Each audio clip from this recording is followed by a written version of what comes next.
Good morning, good day po sa ating lahat. So, ngayong umaga, ito po pala yung motor ko na bagong kuha. Winner X 150 ABS Racing. So, andun po yung RS125 FI ko.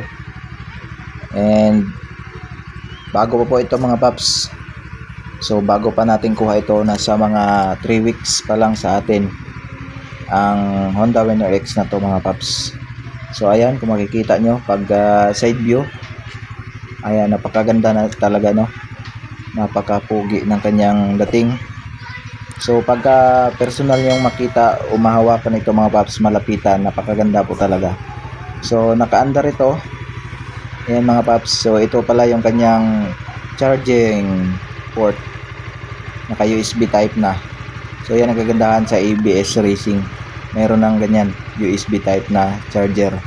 So ito po pala yung kanyang ignition, ayan, naka-on na yan mga paps. So ito yung kanyang high and low beam switch, ayan, high and low beam switch. Ito naman yung kanyang busina mga paps. Tapos ito yung kanyang turn signal, ayan, napakaganda, baliktad na, nasa baba, sa RS nasa gitna. Tapos ito yung kanyang passing light mga paps, ayan, pindutin nyo lang yan, napakaganda mga paps. Ayan, nagpa-passing light yan, ayan o. So indicator naka high pagka pinindot, napakaganda niyan mga paps, sa personal talaga. So hindi ako nagsisi na ito yung nakuha ko. Ayan, napakaganda ng side mirror. So yan, kung titingnan natin dito sa harap mga paps, nandito yung kanyang horn, kanyang busina mga paps, diyan nakatago. So, pag tinignan mo yung kanyang ilaw, talagang ma-amaze ka eh. So ito pala yung kanyang radiator mga paps, kasi nga liquid cold na to.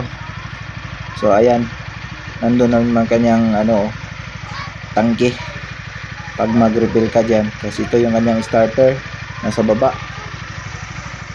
Ang ganda. So hindi pa natin nabilhan ng mga accessories yan, no? ABS na nga pala ito mga paps. Sa unahan lang na gulong o yung brake, disc brake, unahan lang yung naka ABS. So ito yung kanyang sensor sa ating speedometer.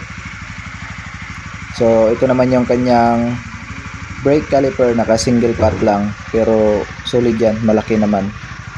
So nandito yung kanyang makina mga paps, ayan, kamukhang kamukha talaga ng CBR 150 at saka sa GTR, kahawig talaga mga paps.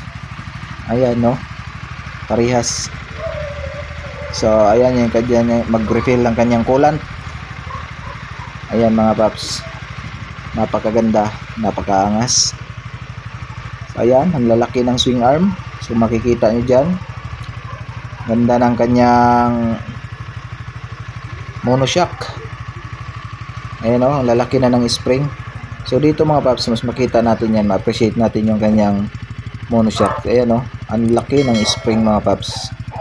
Tapos ito naman, single pot pa rin yung kanyang brake caliper sa hulihan, pero malakas yan kasi malaki ang piston yan mga paps. So ito yung kanyang tabutso, ayan. Ang kanyang gulong sa huli ay CS Swing, so made in Vietnam.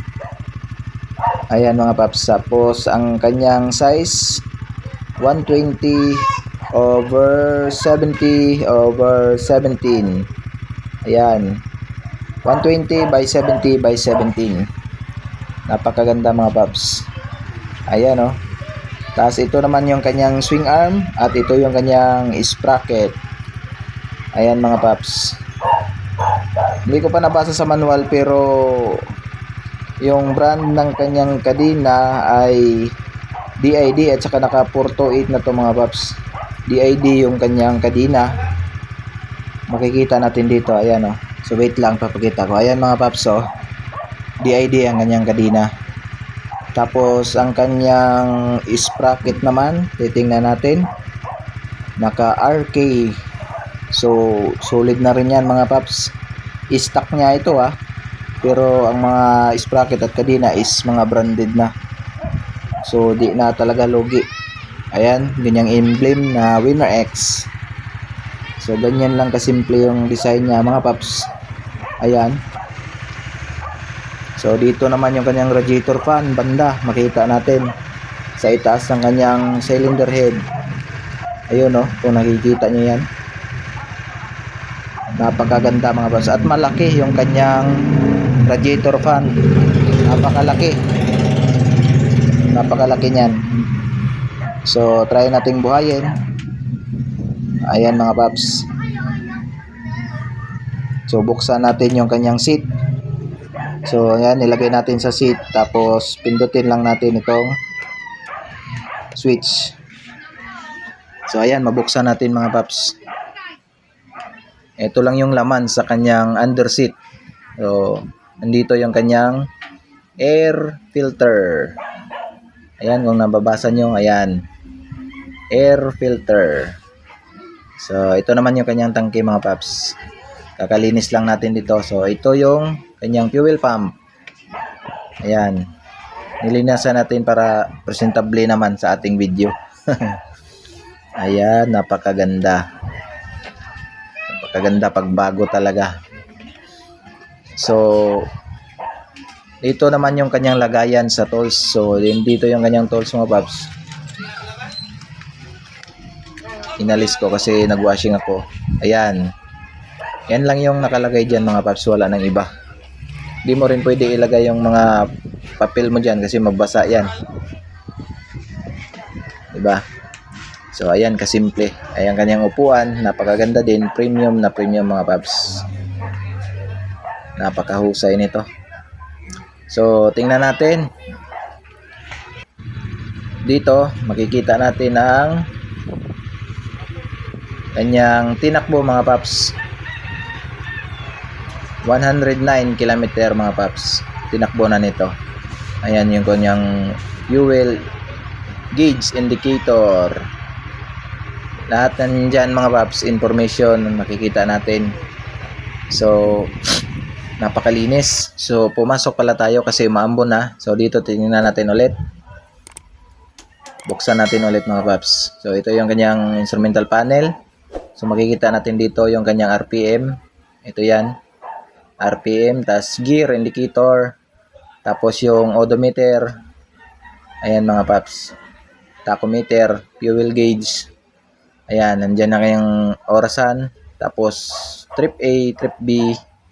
Dito mga paps. Ayan, kung makita nyo yung average fuel consumption, nandito rin. So lahat ng yan ay gumagana mga paps. So napakaganda nito. Ang ganda. Na-miss ako kasi sa RS ko hindi naman ganito.